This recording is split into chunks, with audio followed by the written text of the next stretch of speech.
인플레이션과 디플레이션 무엇이 좋을까? 경기 침체로 인해 디플레이션 압력이 매우 높다는 언론 보도들이 한참 꽤 있었습니다. 그런 보도들을 보면 전반적으로 각국의 정부나 중앙은행이 디플레이션에서 벗어나기 위해 강한 부양책을 쓰고 있다는 내용이 담겨 있습니다. 그리고 강한 경기 부양을 통해 인플레이션을 유도하고 싶어 한다라는 이야기도 하고 있죠. 이런 기사들이 종종 나오다 보니 이런 질문을 많이 받습니다. 디플레이션, 그것이 나쁜 것이냐는 질문입니다. 그리고 디플레이션을 잡기 위해 인플레이션을 유도하려고 한다고 하니 그럼 인플레이션이 좋은 거냐고 질문도 따라오곤 합니다. 인플레이션이 좋은지 디플레이션이 좋은지는 비교하기 위해서는 우선 인플레이션과 디플레이션이 무엇인지 대해 살펴봐야 하겠죠. 인플레이션은 물가가 상승하는 것을 말합니다. 디플레이션은 반대로 물가가 하락하는 것을 일컫죠. 여기서 하나 알아야 하는 것이 물가가 상승한다는 것을 해석도 중요하지만 이걸 뒤집으면 화폐 가치가 하락한다고 볼 수도 있다는 점입니다. 네, 물가가 상승한다는 이야기는 제품의 가격이 올라간다고 볼 수 있지만 제품을 기준으로 했을 때 화폐 가치가 하락한다고 볼 수도 있을 겁니다. 반대로 디플레이션은 물가가 하락한다고 볼 수도 있겠지만 제품 기준으로 볼 때 화폐 가치가 제품 대비 상승한다고 할 수 있겠죠. 인플레이션과 디플레이션 개념을 화폐 가치의 측면에서 설명하는데요. 이 부분은 뒤에서 보다 자세히 다룰 테니 꼭 기억해 두세요. 인플레이션은 물가 상승, 화폐 가치 하락. 디플레이션은 물가 하락, 화폐 가치 상승. 좋은 인플레이션, 나쁜 인플레이션. 인플레이션이 찾아오면 사람들은 어떤 생각을 하게 될까요? 물가나 자산 가격이 상승할 것이라고 예상되는데 값이 오른다면 물건은 지금이라도 사두는 것이 좋을까요? 아니면 가격이 다 오른 다음에 사는 게 좋을까요? 당연히 물건 가격이 오르기 전에 사두는 것이 좋을 겁니다. 사람들의 소비가 촉진된다면 기업들의 입장에서는 제품을 많이 팔고자 하는 동인이 생겨날 겁니다. 그럼 제품을 만들기 위해선 생산 라인을 늘려야 할 테니까요. 이를테면 설비 투자를 확대해야겠죠? 제품 생산 라인을 갖추고 여기에 고용을 늘리게 될 겁니다. 고용이 늘리면 그만큼 사람들의 소득이 늘어나고 소득이 늘어나면 소비가 늘어나겠죠. 소비가 증가하면 또다시 기업의 투자 의욕이 높아지는 역할을 하게 됩니다.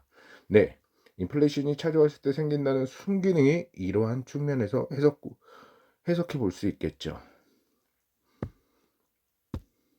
아마 조금 이상하다고 생각도 들 겁니다.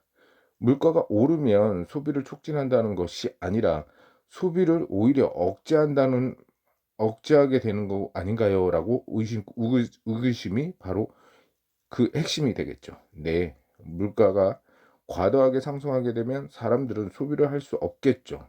오히려 소비가 위축되어 경기를 둔화시키게 됩니다. 앞에서는 인플레이션이 소비를 증가시킨다고 하고 여기서는 인플레이션으로 인해 소비가 둔화된다고 하는데 뭐가 맞는 것일까요? 라고 생각이 될 겁니다. 우선 이렇게 묻죠. 물가가 오르면 소비가 위축될까요? 만약에 물가가 오른 만큼 소득이 늘어난다면 어떻게 될까요? 혹은 물가가 오른 것 이상으로 소비가 증가하게 된다면 어떤 일이 벌어질까요? 네, 소득 상승의 폭이 물가 상승의 폭보다 더 크다면 당연히 소비에 큰 영향을 주지 않을 겁니다. 여기서 중요한 포인트는 인플레이션이 어떻게 찾아왔는지 볼 필요가 있습니다. 물가와 소득의 흐름을 잘 살펴보시기 바랍니다. 소비 위축, 물가, 소비 아닌가? 물가 상승. 경기가 좋아집니다. 그럼 사람들이 소비를 늘리죠. 소비를 늘리는 만큼 기업들은 투자를 확대합니다. 그래서 고용이 늘고 소득이 늘고 소비가 늘어납니다. 소비가 늘어나는 만큼 물가는 올라가겠죠. 그럼 여기서 소득과 물가는 함께 올라가는 것을 볼 수 있습니다. 아니, 조금만 더 자세히 말하면 소득이 늘어나서 제품 수요가 확대됐기 때문에 물가가 올라간다고 하는 것이 더 맞겠죠. 이때 물가가 오른다는 이유는 소득이 늘어났기 때문입니다. 이렇게 경기가 좋아서 수요가 증가하기에 물가가 오르는 인플레이션을 수요 견인 인플레이션이라고 합니다. 아주 건강한 인플레이션입니다. 그 정도로 해석되면 어떨까 합니다. 이렇게 물가가 오르는 경우 물가가 오르더라도 소비가 위축되지 않습니다. 오히려 경기가 좋아진 만큼 그리고 물가가 오른 만큼 추가로 물가가 오르기 전 소비를 늘려야 합니다. 늘려야 하는 심리를 자극할 수 있겠죠. 건강한 인플레이션이 있다면 그렇지 않은 인플레이션도 있겠죠. 앞에서 환율을 다뤘는데 특히 이머징 국가에서 자본 유출이 일어난다고 가정해 보았습니다. 자본 유출이 나타나게 되면 외국인들이 해당 국가 통화를 팔고 달러를 사서 떠나겠다고 하겠죠. 이 과정에서 국가의 통화 가치가 폭락하는 일이 벌어진다고 설명한 바 있습니다.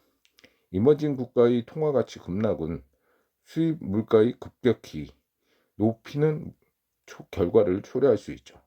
이머징 국가들은 자국의 통화 가치의 붕괴를 경험한 국가들은 거대한 인플레이션을 만나는 경우들이 있습니다. 조금 부연 설명해 보죠. 터키의 경우는 2018년 군부 쿠데타로부터 각종 정정 불안으로 인해 터키의 경제 성장이 매우 부진했죠. 이에 터키에서 외국인의 자본이 대규모 이탈하게 되면서 터키 리라의 가치는 큰 폭으로 하락하게 됩니다. 2010년 달러당 1리라 정도 수준을 기록했는데 2022년에 코로나 사태로 인한 충격으로 인해 한창이던 터키 리라와 환율은 달러당 8달러까지 치솟은 바 있습니다. 1달러 제품을 2리라로 살 수 있었던 것이 8리라를 주고 사야 한다니 환율 폭등으로 인해 제품 가격이 4배는 더 주어야 물건을 살 수 있게 된 겁니다. 그럼 터키 내의 수입 물가 폭등으로 인해서 커다란 인플레이션을 찾아왔겠죠. 다음의 그래프를 보겠습니다. 2005년 이후 달러, 리라와 환율 2005년부터 그린 달러 대비 리라화의 환율입니다. 2005년에는 1달러에 약 1.4리라 정도로 교환 비율에서 보여졌죠. 이후 꾸준히 환율이 상승했고 최근에 1달러의 가치를 사기 위해 8리라 정도 필요한 상황입니다. 리라의 가치가 큰 폭으로 하락했음을 나타내죠. 2005년에 1달러짜리 물건을 살 때 1.4리라가 필요했지만 지금은 8리라 정도가 필요하니 리라의 가치 하락으로 수입 물가가 큰 폭으로 상승했음을 직감할 수 있을 겁니다. 중요한 점은 인플레이션이 경기가 좋은 상태에서 찾아오는 것이 아니라는 겁니다. 터키 경제가 무너지면서 리라 가치가 급락하면서 나타난 수입 물가 상승발 인플레이션이죠. 경기는 좋지 않은 데다가 물가까지 오르는 겁니다. 그리고 외국인 자본이 달아나면서 시중의 유동성까지 모자라는 어려운 상황에 처하게 되죠.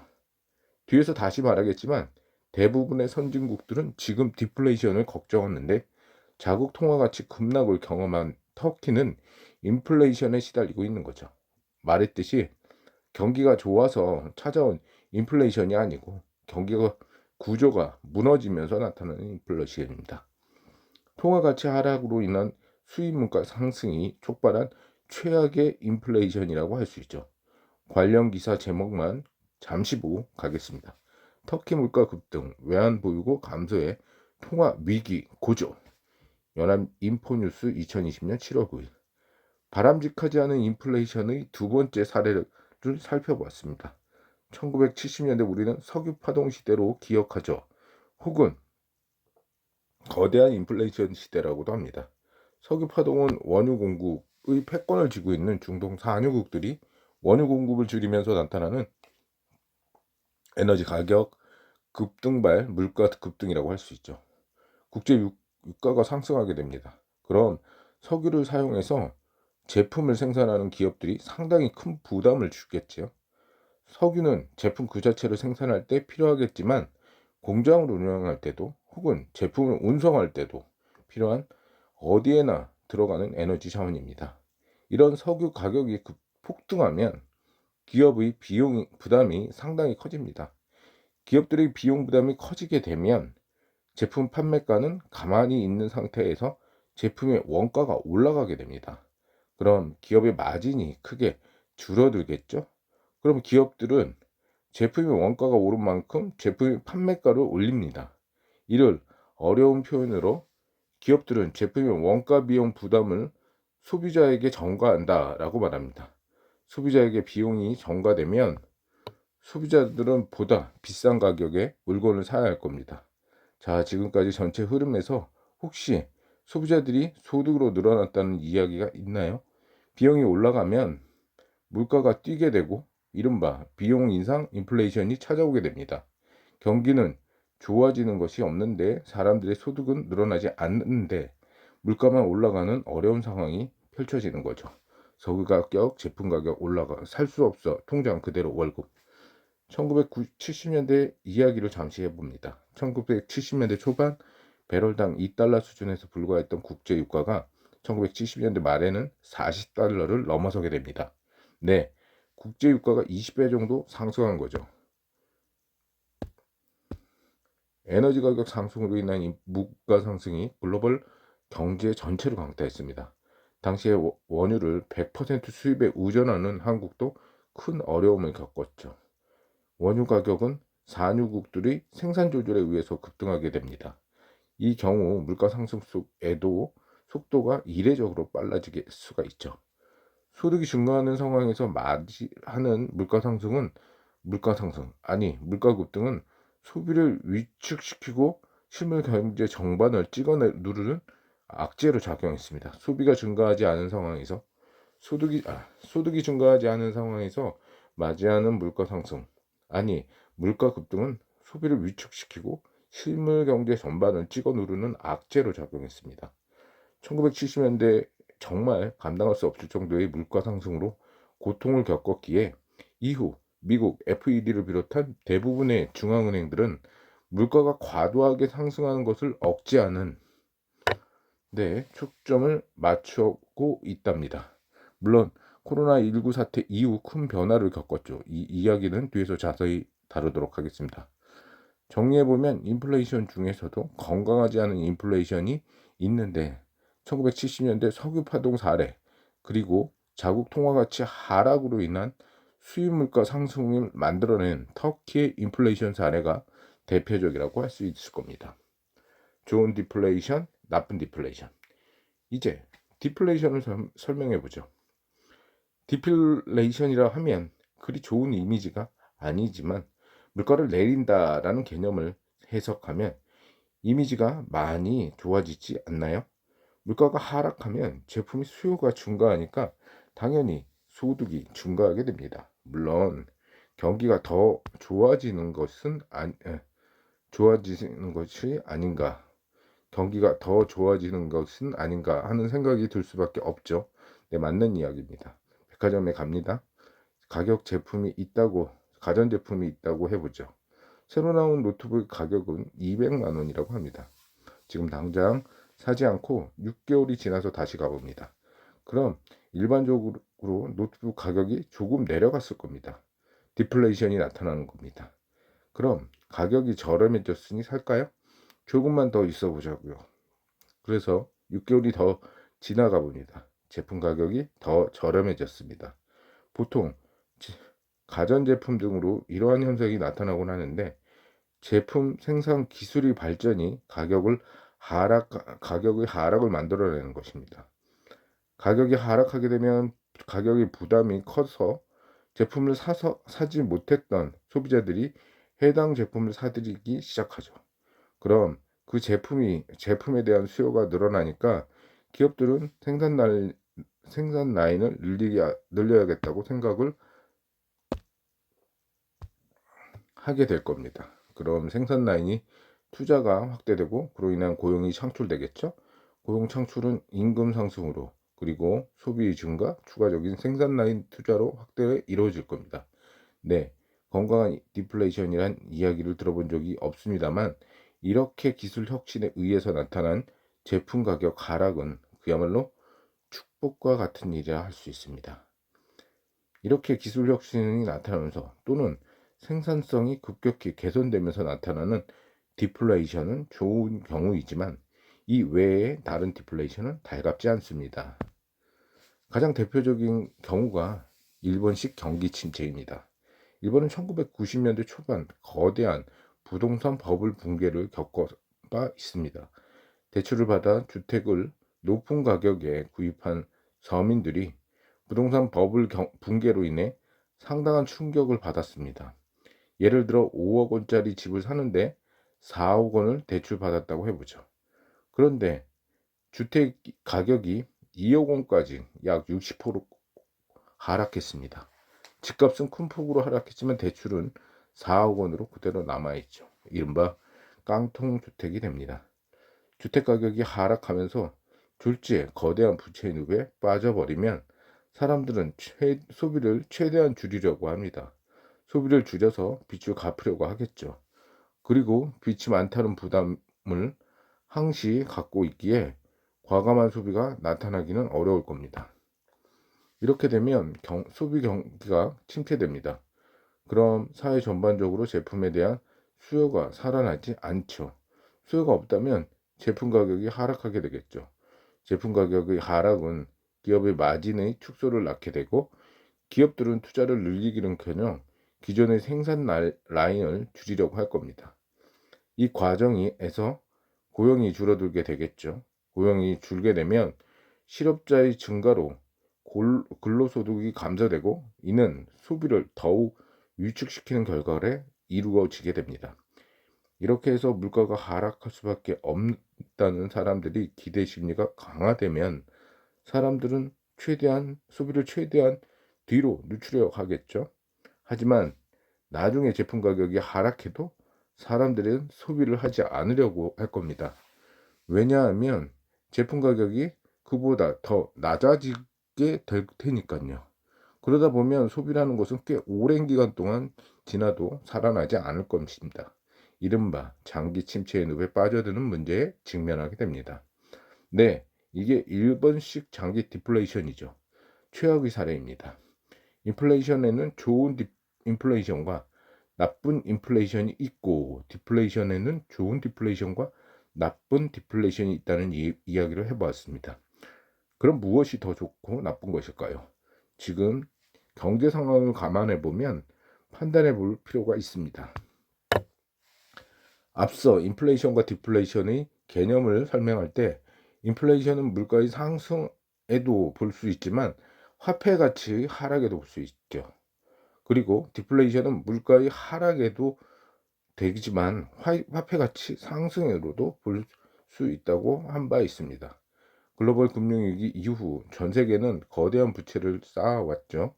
글로벌 금융위기는 부채의 위기였고 이후 벌어졌던 우리 재정 위기도 부채의 위기였습니다. 중국 경제에 불안하게 보는 많은 전문가들은 대부분 중국의 과도한 국영기업 부채를 주목하고 있습니다. 그리고 코로나19 이후 이런 부채는 정부, 기업, 가게를 가릴 것 없이 모두 크게 늘어났습니다. 네, 우리는 과도한 부채의 시대에 살아가고 있습니다. 부채가 많을 때 인플레이션, 디플레이션.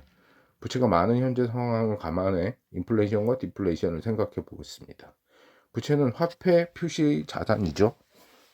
화폐 가치가 상승하면 화폐 표시의 자산은 부채 역시 증가하게 됩니다. 부채의 가치가 늘어난다는 것은 실제로 부채 부담이 늘어난다는 것을 의미하죠. 무슨 소리인지 이해가 안 갈 수도 있으니 조금 부연 설명하겠습니다.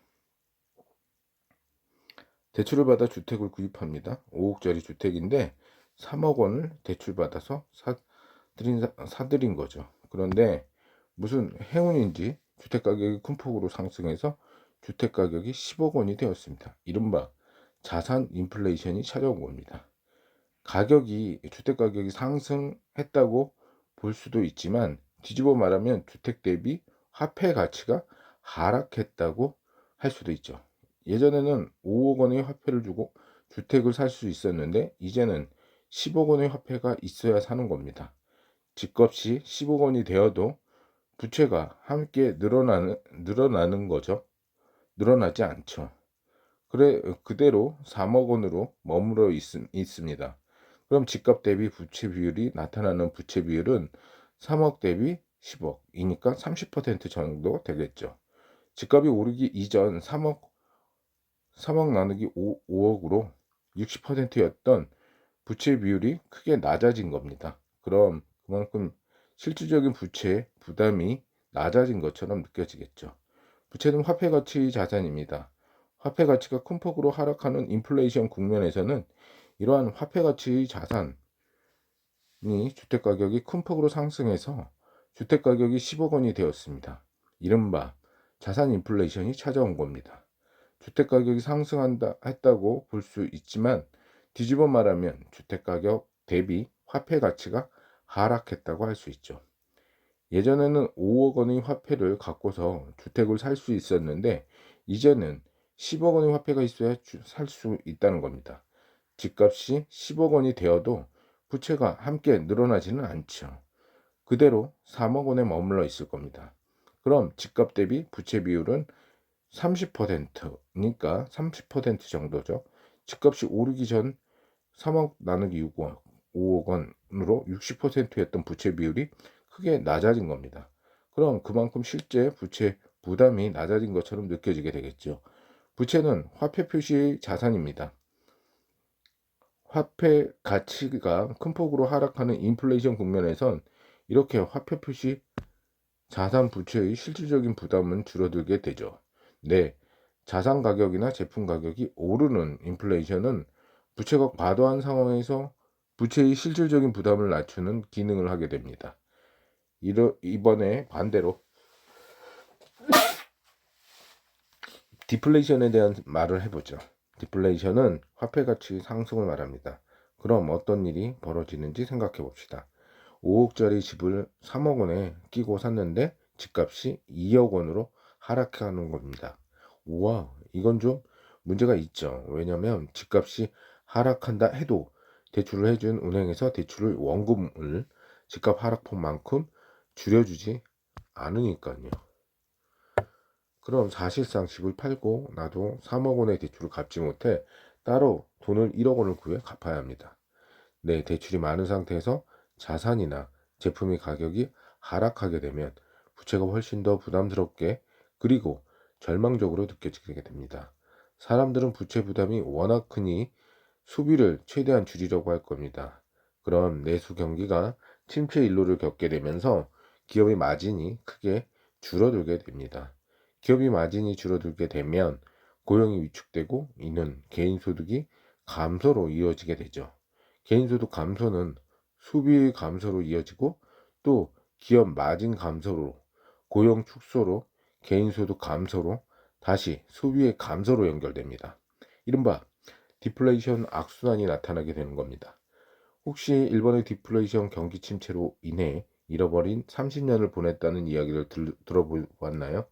네, 자산 가격 하락과 이후 나타난 디플레이션이 만들어낸 비극이었습니다. 지금을 과도한 부채의 시기라고 합니다. 지금은 과도한 부채의 시기라고 본다면 디플레이션은 치명적일까요? 인플레이션이 치명적일까요? 디플레이션보다는 혹은 소비 둔화까지 만들 수 있는 부담스러운 나쁜 인플레이션보다는 건강하고 완만한 인플레이션이 소비 확대에도 그리고 부채 부담이 축소에도 도움이 될 겁니다. 그리고 각국의 정부나 중앙은행은 완만한 인플레이션을 원하고 그 방향으로 가고자 노력하고 있는 거죠. 그리고 혹여나 찾아올 수 있는 디플레이션에 대해서는 강한 대응을 하겠다는 의지를 거듭 표명하고 있는 겁니다. 인플레이션이 좋은가, 디플레이션이 좋은가 라는 질문에 대해서 답해봤습니다. 실망스럽겠지만 그때 다르다는 게 답이죠. 지금도 적어도 지금처럼 부채가 많은 상황에서는 디플레이션 부담이 워낙 크다는 점을 강조했고요. 인플레이션에서도 건강한 인플레이션이 있음을 살펴봤습니다. 다음은 인플레이션 파이터였던 중앙은행이 디플레이션 파이터로 전향한 이야기가 이어지겠습니다.